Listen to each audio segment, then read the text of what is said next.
물론 혈액검사에서는 염증 수치가 정상인 경우도 있지만 실제 초음파 검사 결과에서는 굉장히 빠른 시일 안에 염증이 많이 호전돼서 경과가 좋은 분이 계시거든요. 그래서 또 다른 주사제로 사용하는 것이지 다시 예전 약제로 돌아갈 수는 없습니다.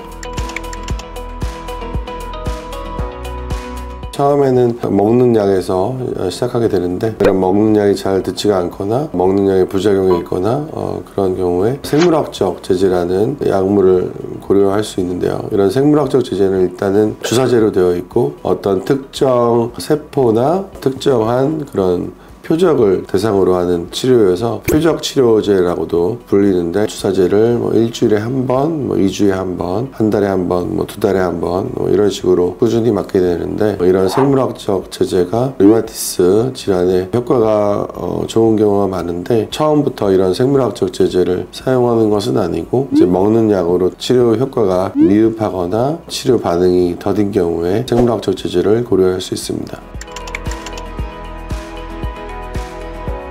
생물학적 제제 같은 경우에는 여러 가지 류마티스 질환에 사용할 수 있지만, 특히 이제 류마티스 관절염이나 건선 관절염, 루푸스의 경우에도 사용하는 경우가 있고요. 그리고 베치트병 같은 경우에도 사용하는 경우가 있습니다.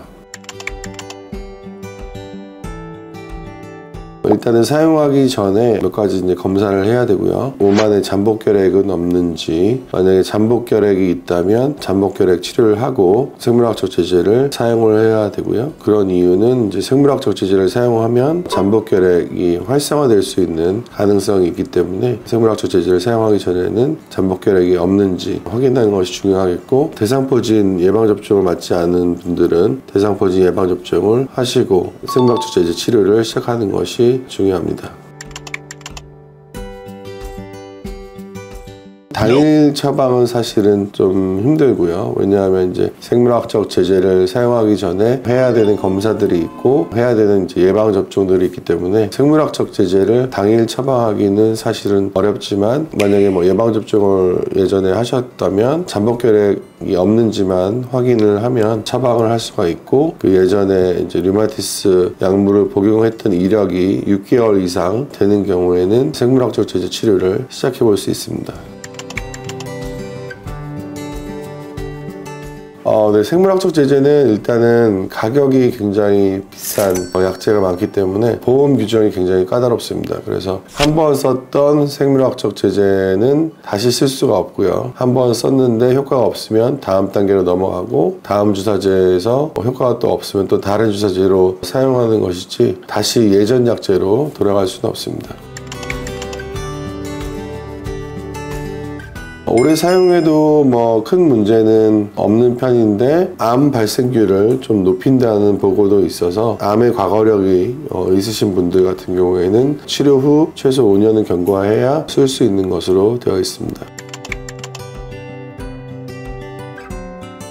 20대 젊은 여성 류마티스 관절염 환자분이셨는데, 이분은 이제 대학병원을 다니시다가 악화가 되고 류마티스 관절염 호전이 더 이상 되지 않아서 내원하셨던 분이 계셨는데, 이미 그분은 약물을 충분히 이제 쓰고 있었음에도 불구하고 검사 결과 염증이 굉장히 심한 상태였고, 기존 약제로는 치료가 힘들다고 판단이 돼서 제거억제제라는 표적 치료제를 통해서 치료를 하고 굉장히 빠른 시일 안에 염증이 많이 호전돼서 경과가 좋은 분이 계시거든요. 그래서 현재의 그 염증 상태에 맞는 약을 잘 쓰는 것이 중요할 것 같고, 염증이 많이 좋아진 경우에는 약을 또 줄였다가 사용하기도 하고, 또 염증이 너무 심하고 그런 심한 염증이 좀 오래 지속되는 경우에는 이런 제거억제제나 생물학적 제제와 같은 표적 치료제 치료를 통해서 이런 염증을 회복시키고 류마티스 합병증을 예방하는 치료들을 해볼 수 있겠습니다. 그래서 가장 중요한 것은 현재의 염증 상태,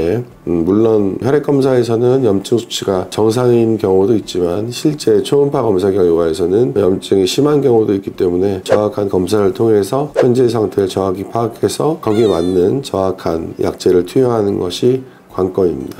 그리고 류마티스 질환이라는 질환 자체가 만성 질환이고 완치가 이제 어려운 질환이긴 한데 현재는 여러 가지 약물들이 또 개발이 되어 있고 예전보다는 다양한 치료 툴들이 있기 때문에 치료를 끝까지 포기하지 마시고 현재 상태에 맞는 치료를 잘 받는 것이 중요합니다.